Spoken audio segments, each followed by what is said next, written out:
Assalamualaikum warahmatullahi wabarakatuh. Kak,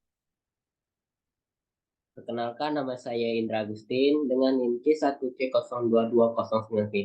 Pada video kali ini saya akan membahas tentang PPh pasal 24 dan PPh pasal 25.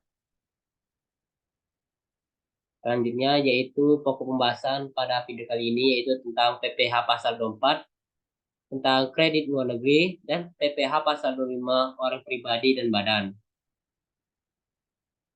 Yang saya hormati yaitu dosen pembimbing saya, Bapak Dr. Wirmi Eka Putra.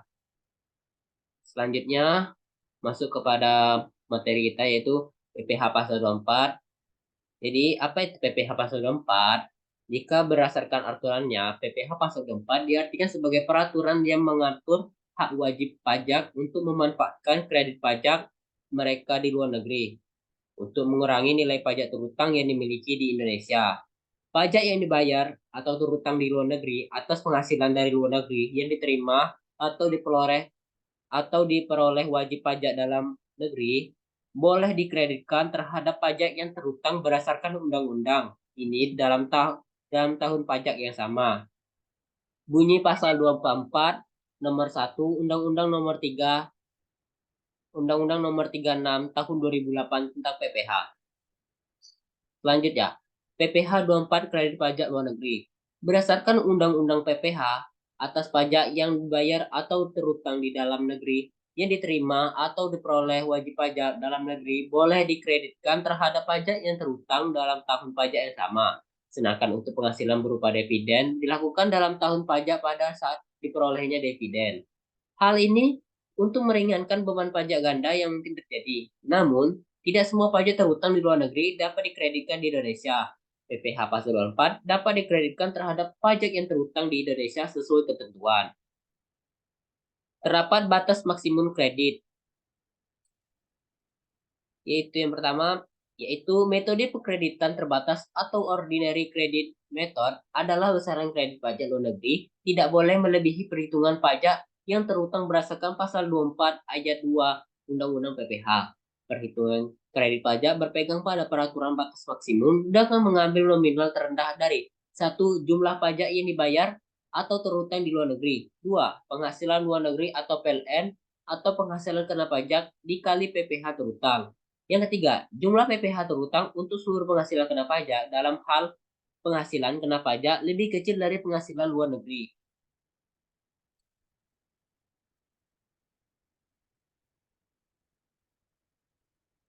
Selanjutnya, apabila jumlah PPh luar negeri melebihi besar pajak yang dikreditkan, maka kelebihan tersebut satu tidak dapat diperhitungkan dengan PPh terhutang. Yang kedua, tidak boleh dibebankan sebagai biaya atau pengurang penghasilan.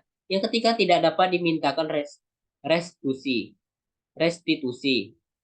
Jika penghasilan kena pajak lebih kecil dibanding jumlah seluruh penghasilan yang diterima atau diperoleh dari luar negeri, besarnya PPh luar negeri yang dapat dikreditkan paling tinggi sebesar jumlah pajak penghasilan yang terutang atau penghasilan kena pajak tersebut.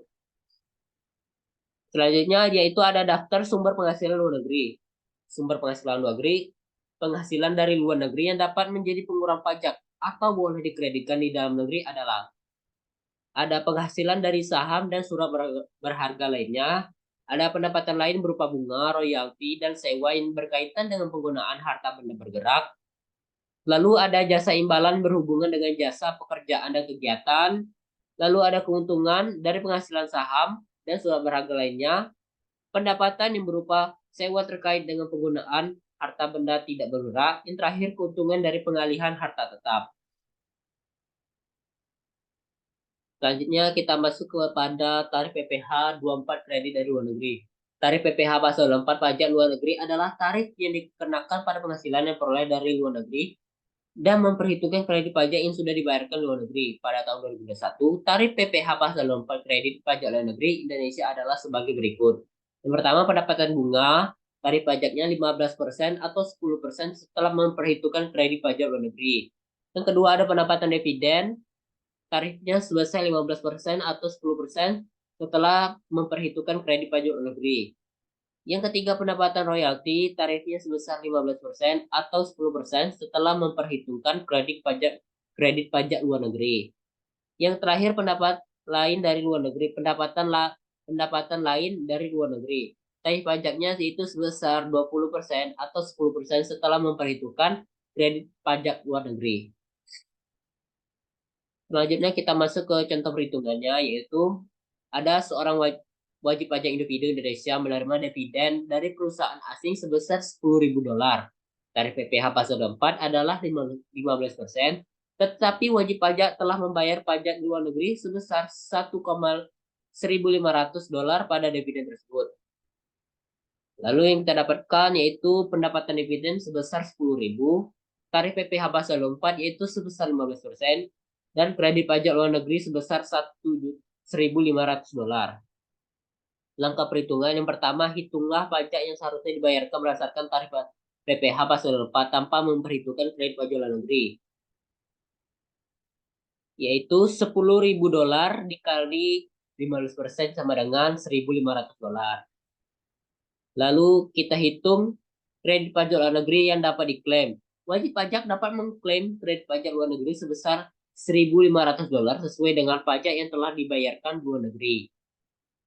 Lalu kita kurangkan kredit pajak dari pajak yang harus dibayarkan di Indonesia, yaitu sebesar $1.500 atau pajak yang harus dibayarkan dikurang $1.500 atau kredit pajak luar negeri.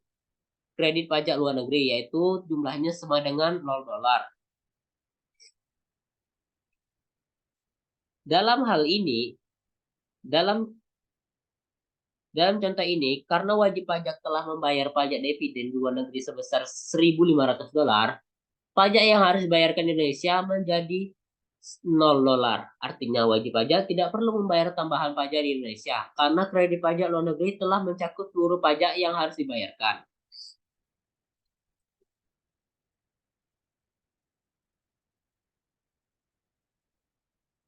Selanjutnya kita masuk ke materi PPh pasal 5.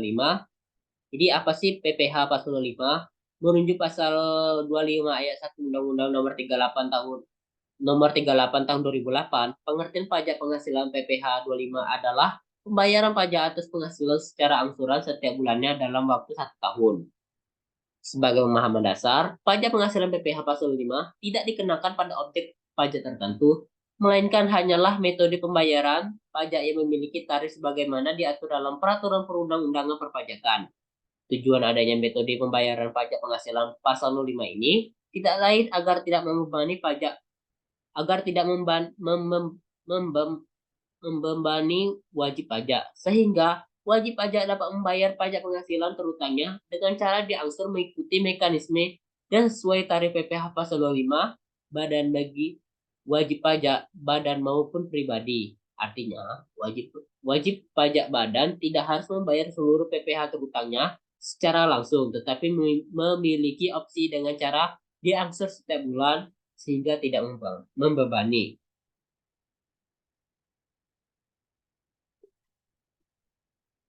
Baik, selanjutnya kita masuk ke materi PPh 25 orang pribadi dan badan. Jenis PPh pasal 5 memiliki dua subjek, yakni wajib pajak orang pribadi dan memiliki kegiatan usaha, dan wajib pajak badan yang melakukan kegiatan seperti pedagang atau penyedia jasa. Meski tidak ada pihak yang memungut atau memotong, baik wajib pajak orang pribadi maupun badan yang melakukan usaha harus menyetor sendiri kewajiban PPh 25 tanpa diwakilkan. Sementara itu, objek PPh pasal 5 adalah penghasilan yang diperoleh oleh wajib pajak pribadi dan badan dari kegiatan usaha yang mereka lakukan. Perlu dicatat, PPh pasal 5 tidak termasuk bagi wajib pajak yang menggunakan tarif PPh final berdasarkan peraturan pemerintah nomor 23 tahun 2018 maupun orang pribadi pengusaha tertentu. Selanjutnya, tarif PPh pasal 5 orang pribadi dan badan. Sejatinya tidak ada jumlah tarif PPh pasal 5 karena bukan pengenaan pada suatu objek pajak melainkan sebutan dari sebuah angsuran pembayaran pajak penghasilan terutang. Adapun pajak terutang yang harus dibayar ialah PPh pasal 9, sedangkan PPh pasal 5 ialah angsuran pembayaran pajak penghasilan terutang. Besarnya angsuran PPh pasal 5 secara umum adalah penghasilan neto dikalikan dengan tarif pajak, kemudian dibagi 12 atau banyaknya bulan dalam bagian tahun pajak. Dalam hal ini, pajak orang pribadi penghasilan neto terlebih dahulu dikurangkan dengan penghasilan tidak kena pajak sebelum dikalikan dengan tarif pajak. Selanjutnya, contoh perhitungan, misalnya Tuan Andi tidak kawin, garis miring 0, terdaftar sebagai wajib pajak pada KPPA tanggal 1 Februari 2015. Penghasilan neto fiskal setahun pada 2020 adalah sebesar 200 juta. Besarnya PPh pasal 5 setiap bulan untuk tahun 2021 adalah sebagai berikut. Penghasilan neto setahunnya yaitu sebesar 200 juta. PTKP tidak kawin dan tidak memiliki tanggungan sebesar 54 juta. Berarti penghasilan itu dikurang PTKP-nya sebesar PKP-nya, jadi PKP-nya sebesar 146 juta. PPh turutang yaitu sebesar 5% dikali 146 juta sama dengan 7.300. Besarnya angsuran PPh pasal 5 April 2021 adalah 1 bagi 12 dikali 7.300 yaitu sebesar 608.333 rupiah. Contoh yang kedua, sebuah perusahaan bernama PT Sumber Bahagia terdaftar sebagai wajib pajak dalam negeri pada KPPC tanggal 1 Februari 2020. Peredaran bruto setahun lebih dari 50 miliar. Penghasilan itu atau laba fiskal dapat dihitung berdasarkan pembukuan sebesar 150 juta setahun. Besarnya PPh pasal 5 pada bulan Februari 2021 sebagai berikut. Jadi penghasilan itu atau laba fiskalnya tahun 2019 yaitu sebesar 150 juta. PPh turutang sama dengan 25% dikali 150 juta sama dengan 37.500. Besarnya angsuran PPh pasal 25 bulan Februari tahun 2021 yaitu sebesar kita dapat 1/12 dikali 37.500 yaitu sebesar 3.125.000.